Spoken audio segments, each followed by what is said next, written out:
बहुत समय पहले अयोध्या के सूर्यवंश में एक महान और धर्मात्मा राजा हुए जिनका नाम राजा हरिश्चंद्र था। वे अपनी सत्यवादिता, सच बोलने की आदत और धर्म पालन के लिए पूरे संसार में प्रसिद्ध थे।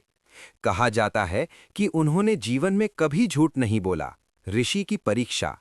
एक बार महान ऋषि विश्वामित्र ने राजा हरिश्चंद्र की सत्यनिष्ठा की परीक्षा लेने का निश्चय किया। उन्होंने राजा से दान में पूरा राज्य मांग लिया। राजा हरिश्चंद्र ने बिना झिझक अपना राज्य दान कर दिया। लेकिन ऋषि ने कहा कि दान के साथ दक्षिणा भी देनी होगी। दक्षिणा देने के लिए राजा को अपना सब कुछ बेच देना पड़ा। परिवार से बिछुड़ना। राजा हरिश्चंद्र ने अपनी पत्नी तारामती और बेटे रोहिताश्व को भी अलग-अलग जगहों पर बेच दिया ताकि वे ऋषि को दक्षिणा दे सकें।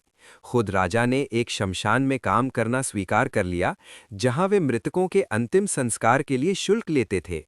सबसे कठिन परीक्षा। एक दिन उनकी पत्नी तारामती अपने बेटे रोहिताश्व के मृत शरीर को लेकर उसी शमशान में आईं।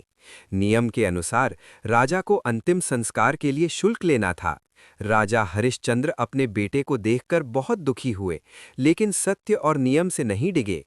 उन्होंने अपनी पत्नी से भी शुल्क मांगा, क्योंकि यही उनका कर्तव्य था। सत्य की जीत।